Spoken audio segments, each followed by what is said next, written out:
Cheguei, meu povo. Como é que vocês estão? Cheguei. Vamos lá começar. Espero que vocês estejam bem. Estou fazendo a primeira gravação, então talvez eu não tenha tanto costume de mexer aqui nesse aplicativo. Realmente é um pouco diferente. Mas aí vamos para o que interessa.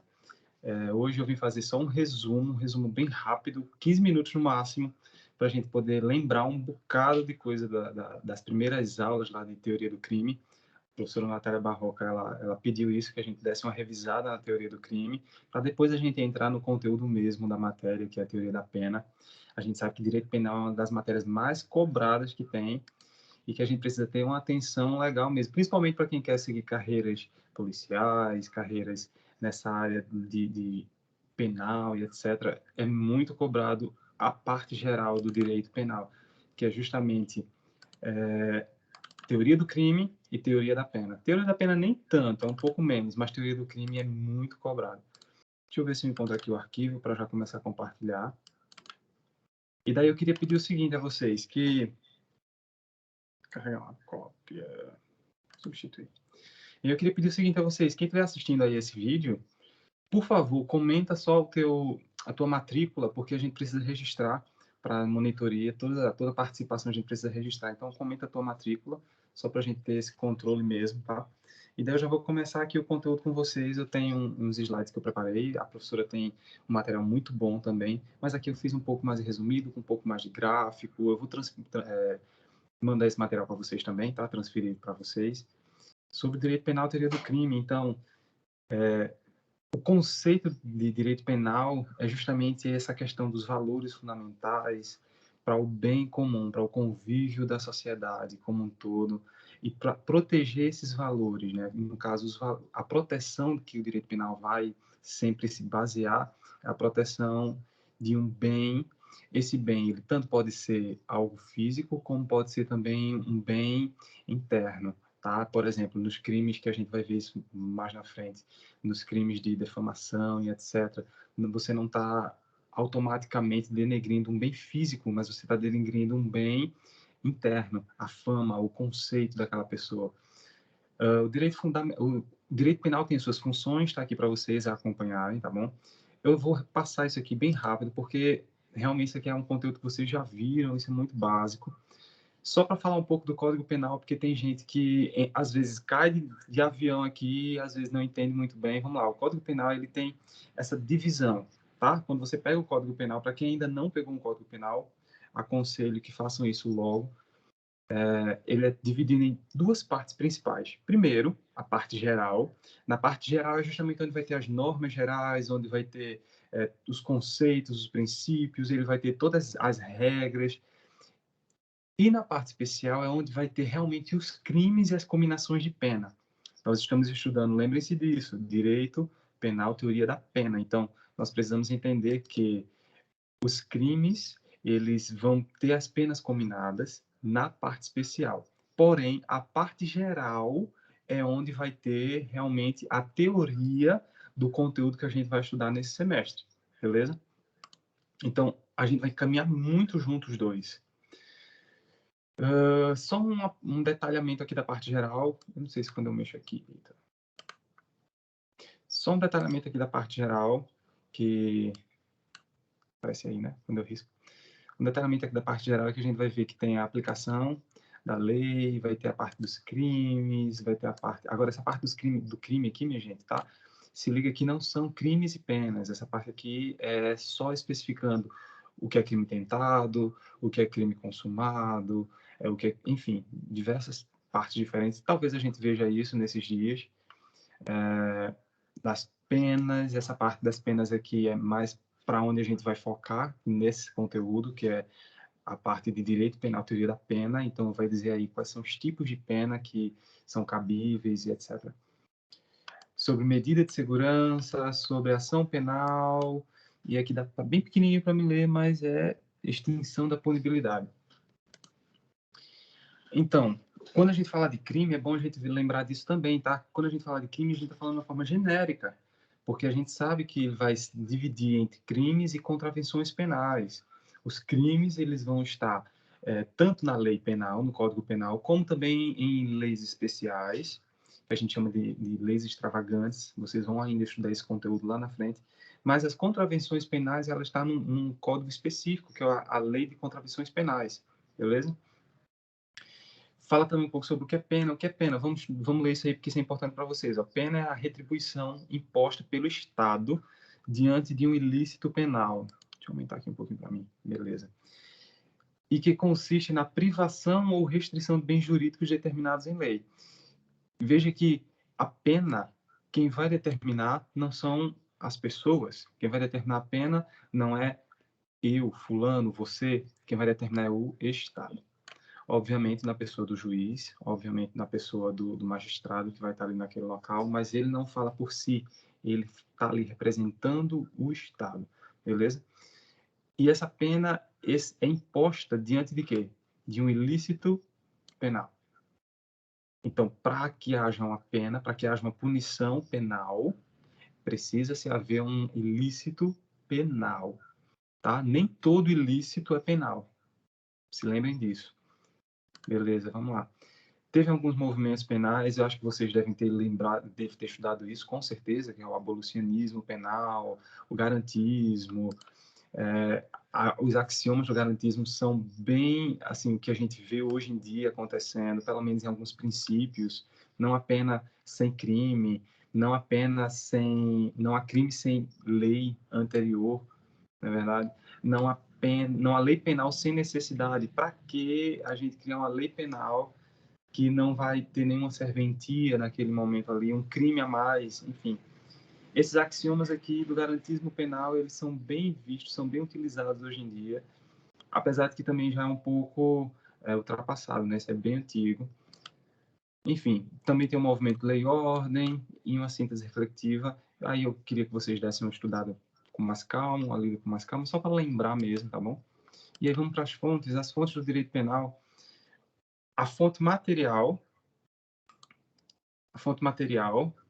é, obviamente, a União. Isso é estabelecido pela Constituição Federal. E, excepcionalmente, os estados. Então, em alguns casos excepcionais... Eita, então, tem alguém ligando para mim aqui. Deixa eu ver se eu consigo cancelar essa ligação.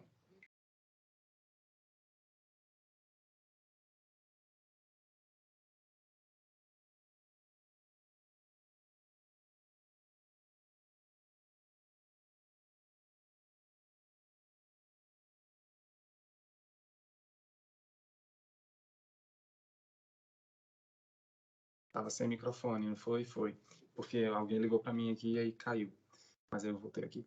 Em alguns casos excepcionais, os estados, sim, eles também podem, segundo a Constituição, tá bom? Dá uma lida nesse parágrafo único, dá uma atenção nessa questão aqui. Lei formal, desculpa, fonte formal imediata à lei.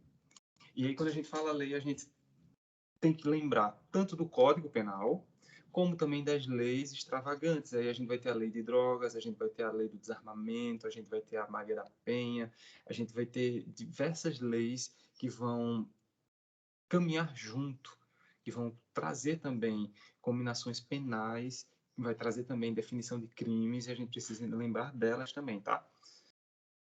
E as leis, e a fonte formal imediata, aí vem a Constituição, a jurisprudência, a doutrina, tal, tal, tal. Lembrando que não entra aqui nesse rol analogia, tá bom? Não entra analogia. Deixa eu passar aqui, porque nós estamos correndo. Princípios. Lembrar que princípios são diferentes de regras. Não sei porque não está mudando aqui, mas eu acredito que vocês devem estar acompanhando certinho aqui, né? Princípios são diferentes de regras, tá, pessoal? Os princípios eles são mais abstratos, os princípios eles são mais genéricos, os princípios eles são superiores às regras. Os princípios eles também têm essa ideia mais uma baixa densidade normativa, ou seja, o princípio ele não é tão descrito para a situação específica, ele é mais geral, tá? As regras não, as regras elas são bem mais específicas, elas são bem mais detalhadas, elas são bem mais para casos concretos, os princípios são mais abstratos. Bom, então, alguns princípios do direito penal. Não sei se está mudando aí. Eu acho que está mudando agora, né? Pronto, alguns princípios do direito penal. Aí vem o princípio da reserva legal, o princípio da legalidade, que é previsto na Constituição Federal, que não há crime sem lei anterior que o defina, e não há pena sem prévia cominação legal. Vou rodar aqui, tá? Isso daí vocês já lembram de cor, isso daí você já tem que saber isso bem decoradinho mesmo, porque isso é algo que cai muito, despenca em provas, em concursos, em questões. Então, lembra sempre desse princípio da reserva legal. Princípio da taxatividade, ou seja, a determinação precisa, ainda que mínima, do conteúdo do tipo penal, da sanção e da sanção a ser aplicada, bem como a parte do juiz na máxima vinculação do mandamento legal, inclusive na apreciação dos benefícios legais. Quer que eu dê um exemplo? Uma coisa muito vaga. Lembra que eu falei que regras e princípios são diferentes, né? Um dos princípios é o da taxatividade, que ele determina que as regras, as leis, elas precisam ser taxativas, elas precisam ser discriminadas. Precisa ser claro o que é que realmente se deseja, qual a intenção, qual é a alma daquela lei, daquela punição, para que não dê margem à ambiguidade, para que não dê margem a questões equívocas, a coisas vagas. Beleza? Não sei porque não está, só mudou quando eu toco.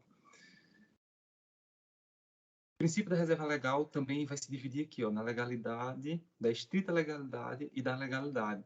Então, a reserva legal é esse iniciozinho aqui. Não há crime se lei anterior que o defina, nem pena sem prévia cominação legal. Acho que eu já passei por ele. E o princípio da legalidade, ninguém será obrigado a fazer ou deixar de fazer alguma coisa, senão em virtude da lei. Tá? A gente precisa lembrar deles, apesar de que em alguns concursos vocês vão ver que eles não vão trazer reserva legal, eles vão trazer princípio da legalidade. Daí você precisa ter o macete de entender o que é que eles estão querendo cobrar ali, tá? Princípio da anterioridade, agora está mudando, coisa massa. Princípio da anterioridade. O princípio da anterioridade, ele flui do princípio da reserva legal, que a lei ela precisa ter sido anterior ao fato, ao crime, ela precisa ser definida antes, tá bom? O princípio da insignificância é algo bem comum também de se ouvir, o princípio da bagatela, vocês também podem ouvir com esse nome.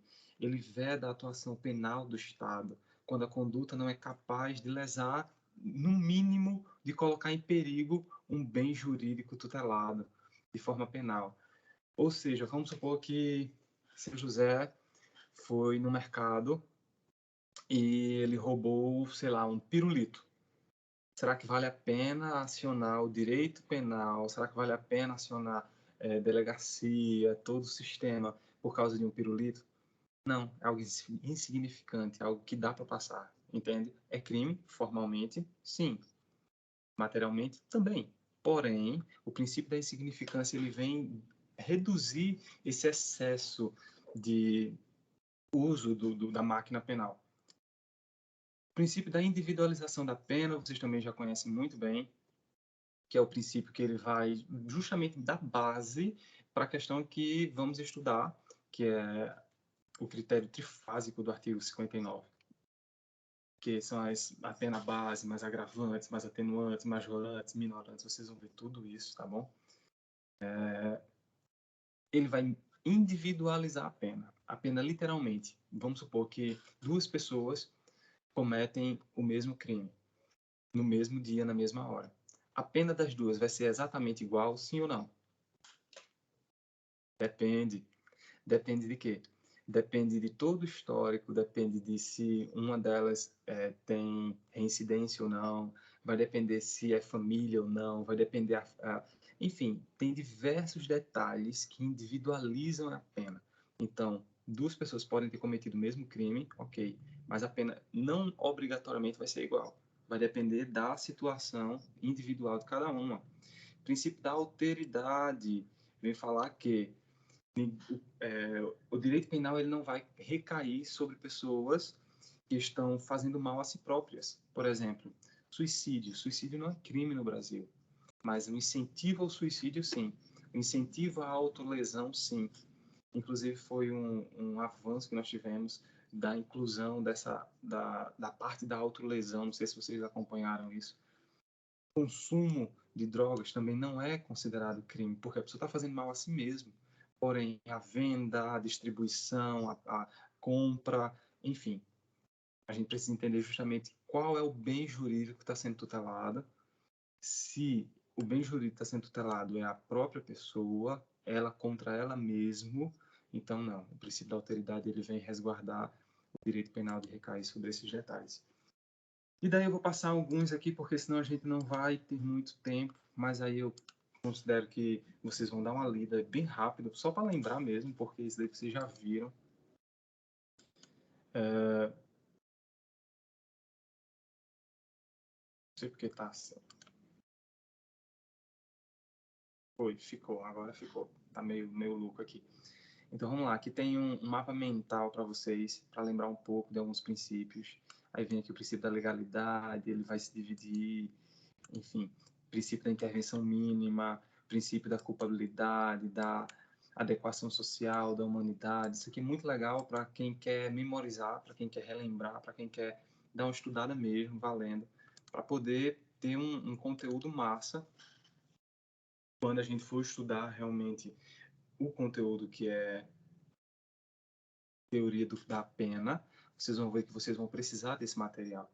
Eu lembro que quando eu comecei a estudar a teoria da pena, eu estava fazendo no mesmo semestre, no mesmo período, teoria do crime, eu estudava os dois. E era muito louco, porque tinha coisa que eu não sabia, tinha coisa que eu ainda ia ver, enfim. Mas aí eu fui buscando conhecimento, fui estudando para poder entender a matéria, e graças a Deus deu muito certo. Mas aí vocês têm essa facilidade de já ter estudado o conteúdo, tá agora só relembrando para entrar no conteúdo de verdade, que é a teoria da pena, com a mente bem fresquinha, para lembrar de tudo, beleza? Então, aqui vai falar um pouco sobre a lei penal, sobre os tipos de lei penal, que são as incriminadoras, as não incriminadoras. Eu queria falar só um detalhe aqui, ó. A estrutura das leis penais, do Código Penal, a partir do 121, que é justamente quando nós iremos ver mesmo os crimes, que é a parte especial. A estrutura sempre é essa. Ele vai ter o preceito primário, que é a descrição de uma conduta criminosa, e o preceito secundário é justamente a culminação da pena em abstrato. E o detalhe é que, se você observar, a lei penal não é proibitiva, ela é descritiva. O que é que significa?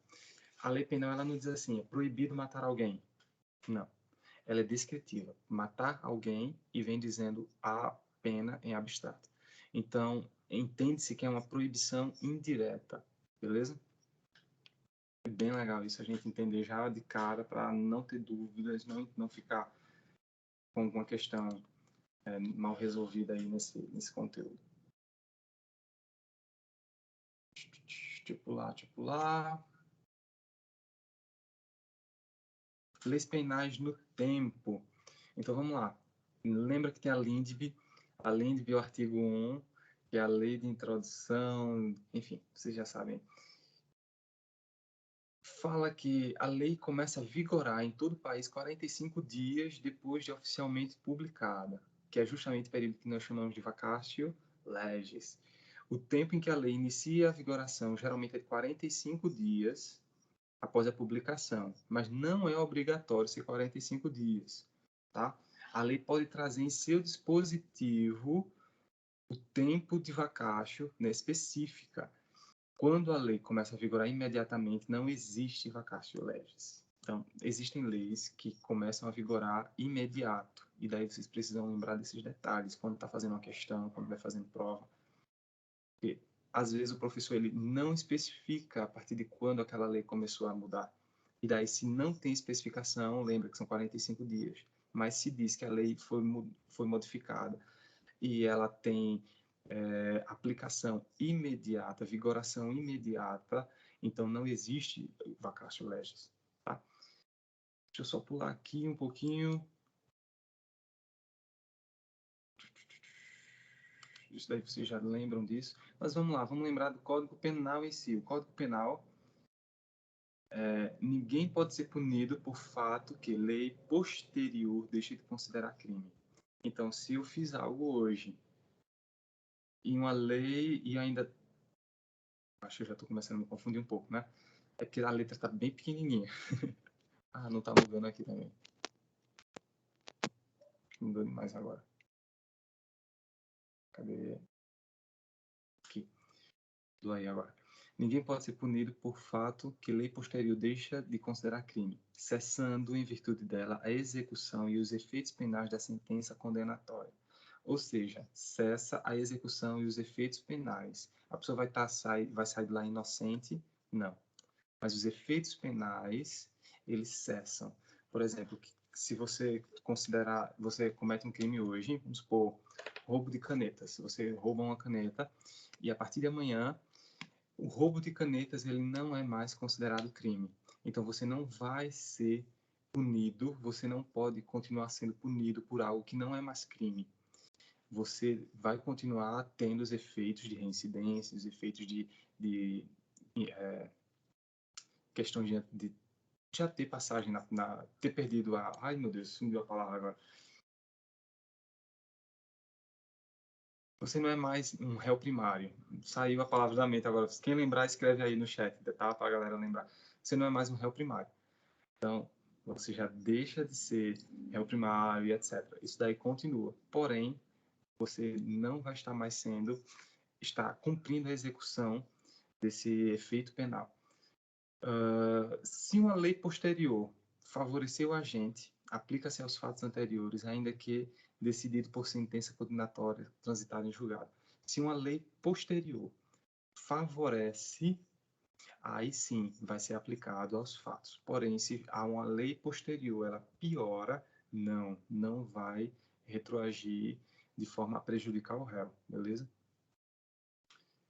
Vamos lá, vamos seguir, gente, porque é muita coisa. Isso aqui vocês dão uma lida também, que é um material que vocês já viram pra caramba isso. E daí tem aqui sobre a regra geral é a irretroatividade, beleza? Caiu alguma questão falando sobre retroatividade e retroatividade. Regra geral, a lei não retroage. Porém, a exceção é a retroatividade quando ela favorece o réu. Tá? Vamos seguir, vamos seguir. Tempo do crime. O tempo do crime, nós temos três teorias, tá? Tem a teoria da atividade, que vai dizer que o crime, em que momento podem dizer que a infração foi praticada? No momento em que o agente executa a conduta criminosa, ação ou omissão, independente do momento do resultado. Então, a teoria da atividade vai considerar o momento da atividade, da ação, da omissão, da infração penal. Teoria do resultado já vai desconsiderar a parte de quando foi feito para quando foi o resultado daquele crime. E a teoria da ubiquidade, ele vai considerar os dois, tanto o momento da ação, da omissão, quanto o momento do resultado. Tá? Então, vai considerar esse tempo. Para o nosso Código Penal, tempo do crime é a teoria da atividade. Vai ser considerado o momento da ação, da omissão, daquela infração penal. Vamos para lei penal no tempo. Tem aí um mapinha mental para vocês darem uma lida, dar uma lembrada de alguns detalhes, tá bom? E o lugar do crime, eu vou encerrar agora, tá, pessoal? O lugar do crime, ele vai considerar justamente... Vai ter as três teorias também, tá? Vai ter a teoria da ação, teoria da atividade, teoria do resultado e teoria da ubiquidade. A teoria da atividade, obviamente, vocês já sabem, vai considerar o momento da ação da omissão. Teoria do resultado vai considerar o resultado daquele ilícito. E a teoria da ubiquidade vai considerar tanto a atividade, tanto a ação, quanto o resultado. O macete que todo mundo já sabe que lugar, ubiquidade, tempo, atividade. Então, é o luta. Tá bom? Lembra desse luta que salva muita gente aí. Lugar, ubiquidade, vai considerar tanto a ação, a omissão, quanto o resultado. Tempo, atividade. Quanto ao tempo do crime, só a atividade, só o momento exato em que foi praticada aquela conduta criminal, tá? E daí vai ter um pouco sobre territorialidade, que vocês precisam dar uma lida, só para lembrar. Tem até uns mapas mentais aqui bem legal para vocês. Eu vou estar mandando esse material para vocês acompanharem, tá? Sobre extraterritorialidade também, bem interessante, extraterritorialidade condicionada. Eu estou tentando correr porque eu não queria que ficasse uma coisa muito longa esse primeiro momento aqui, mas eu queria chegar só aqui para a gente encerrar. Sobre quando existe conflito de normas, quais são os princípios que vão ser usados para solucionar esse conflito? Vamos lá. Princípio da especialidade. Uma lei especial, ela prevalece sobre uma lei geral. Lembra disso. A lei especial, uma lei específica, ela vai prevalecer sobre uma lei geral. Então, vamos supor que no Código Penal tenha falando sobre um crime, vamos supor, sobre drogas, beleza? E daí sabemos que existe a lei de drogas, a lei específica, a lei especial para aquele caso. Qual é a lei que vai prevalecer? A lei específica de drogas, tá bom? Subsidiariedade. A lei é subsidiária, lei subsidiária menos grave sempre será excluída pela lei principal, mais grave, mediante o emprego de locuções como: se as circunstâncias evidenciam que o agente não quis o resultado nem assumiu o risco de produzi-lo. Vocês vão ver em alguns casos, em alguns crimes, principalmente quando estiver lendo a questão de parte especial, que é justamente os crimes e as combinações de pena, vocês vão ver que em alguns trechos ele fala isso. Se essa garrafa não estava na intenção de produzir o resultado, assumir o risco de produzir tal resultado, então vai ser essa combinação de pena. Se estava com aquela intenção, vai ser X. Então, é a subsidiariedade. Um momento vai estar favorecendo o outro, no caso, a lei menos grave, vai sempre ser excluída pela lei principal mais grave, tá bom?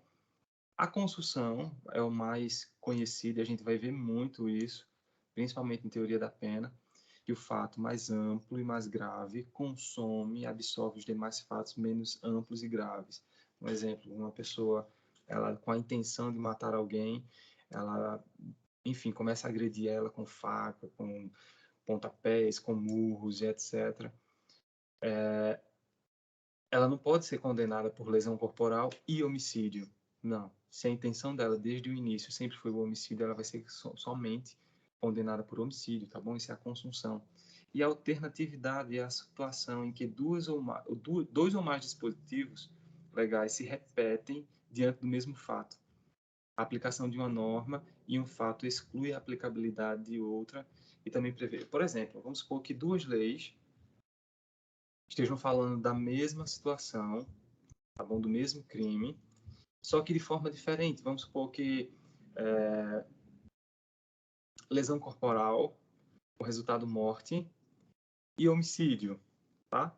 Vamos supor que, vamos imaginar, eu sei que não encaixa nesse exemplo essa lei da alternatividade, porque são diferentes, mas vamos supor que fosse a mesma coisa, exatamente o mesmo crime, e aí a pessoa tanto poderia ser punida por um como por outro, porque a quantidade de pena seria igual. Vamos supor, nessa questão, o princípio da alternatividade vem justamente dizer isso, ó, se a pena é igual, se é o mesmo procedimento para ambos, então ou pode ser por um ou pode ser por outro.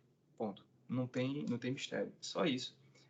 Gente, algo bem simples hoje. Corri pra caramba. Vou deixar uma atividadezinha só para ajudar vocês. Eu sei que eu vi 52, eu tô vendo aqui 52, 53 slides hoje. Foi só realmente correndo, por isso que eu até me enrolei um pouquinho. Eu peço até desculpa a vocês. Mas aí, qualquer dúvida nesse conteúdo, se vocês tiverem, eita, não lembrei muito bem disso, tu não explicou muito bem, manda uma mensagem no WhatsApp que eu respondo, tá bom? Eu vou deixar para vocês aqui também um, questões para vocês estudarem, tá bom? Qualquer dúvida, entre em contato. No final das questões já tem também um gabarito. Então, tenta fazer. Se você não conseguir, vai estar lá o gabarito, tá bom? Qualquer dúvida é só entrar em contato comigo. Valeu, pessoal. Até mais. Espero que vocês fiquem bem. Provavelmente sábado eu vou estar postando outro vídeo aqui também, explicando alguma coisa pra gente aprender um pouquinho mais, tá bom?